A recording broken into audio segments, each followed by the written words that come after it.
தூத்துக்குடி அடுத்த பூபாண்டியாபுரம் பகுதியில் ஓராண்டாக குடியிருப்புகளை கழிவுநீர் சூழ்ந்துள்ளதால் கடும் இன்னலுக்குள் சிக்கி தவிக்கும் பொதுமக்கள் தற்போது டெங்கு காய்ச்சல் பரவும் கெடுவாய்ப்பு ஏற்பட்டுள்ளதால் விரைந்து நடவடிக்கை எடுக்க வேண்டும் என கோரிக்கை விடுத்துள்ளனர்.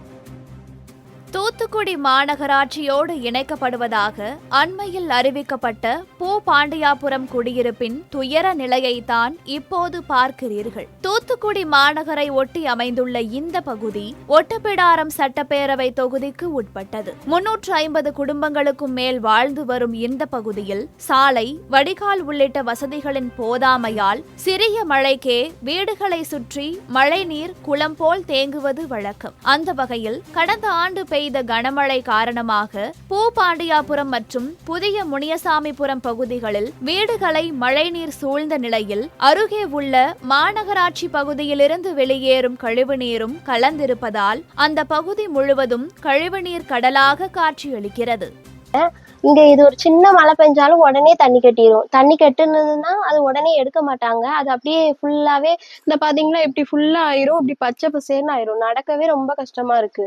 உள்ள ஃபுல்லா வீட்டு பக்கமும் பின்னாடி எல்லாம் தண்ணி தான். வீடு உள்ளேயும் தனியா தான் இருக்கு, வெளியும் தனியா தான் இருக்கு. வெளியே எங்களுக்கு எங்கேயுமே போக முடியல, வர முடியல. ஒரு ஹாஸ்பிட்டல் கூட போகணும்னா ரொம்ப கஷ்டமா தான் இருக்கு.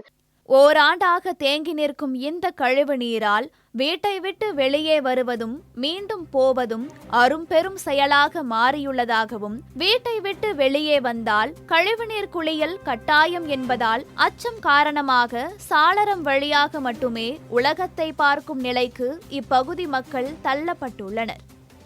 என்ன குப்பையும் கூலமா கிடக்கு. தெருவில் யாரும் பார்க்க மாட்டாங்க. நீங்க எதுக்கு ஏற்பாடு பாருங்க. நான் வயசான காலத்துல ஒரு மாத்திரை மருந்து வாங்குறது கூட உடம்பு சரியில்லாம இருக்கும். நீங்க அதை எடுத்து பார்த்து நீங்க நடவடிக்கை எடுங்க.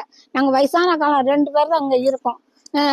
பைப்ல தண்ணி வந்தாலும் குளுன்னு தான் வருது. அதை குடிக்கிறதுக்கு முடியல. தண்ணி ஒரே கலக்க கொலன்னு வருது தண்ணி. வேற கார் தண்ணியும் வராது. இந்த பக்கம் தண்ணி கட்டி கிடக்கு. அந்த இதுக்கு நீங்க பார்த்து சொல்லி பாருங்க.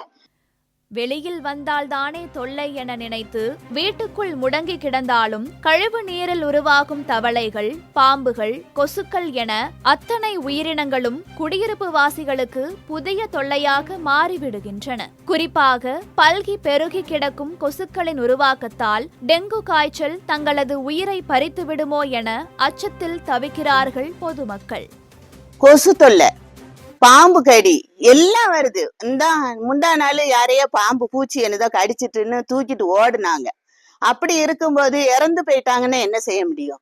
ஒவ்வொரு ஆண்டும் கழிவுநீர் கலந்து கடுமையான இன்னலுக்கு ஆளாகும் வேளையில் அரசு சார்பில் அனைவரும் வந்து பார்வையிட்டு செல்கிறார்களே தவிர சிக்கலுக்கு தீர்வு கிடைக்கவில்லை என மனம் வெதும்பும் பூபாண்டியாபுரம் குடிமக்கள் முதலமைச்சரின் குடும்பத்தைச் சேர்ந்த கனிமொழி எம்பியின் ஸ்டார் தொகுதியாக இருந்தாலும் அவர் தங்களை மட்டும் கைவிட்டு விட்டதாக புலம்புகின்றனர்.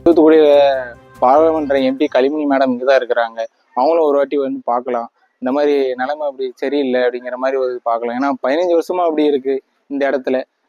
அதே தூத்துக்குடி எம்பி கனிமொழி இருக்காங்க. அவங்க தான் நம்ம சிஎம் அவங்களோட தங்கச்சியா இருக்காங்க. அப்படி இருக்கும்போது நம்ம ஒரு இது பார்த்து அவங்க ஊர் தொகுதியிலே இந்த மாதிரி இருக்கு அப்படின்னு பார்த்தாதான் நமக்கு ஒரு இதா இருக்கும், விடிவுகளமா அந்த மாதிரி இருக்கும்.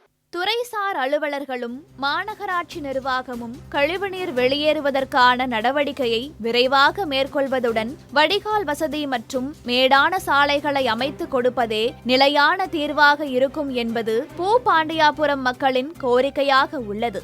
வேந்தர் செய்திகளுக்காக ஒளிப்பதிவாளர் கார்த்திக், செய்தியாளர்கள் இசக்கிராஜன் மற்றும் மாரீசன்.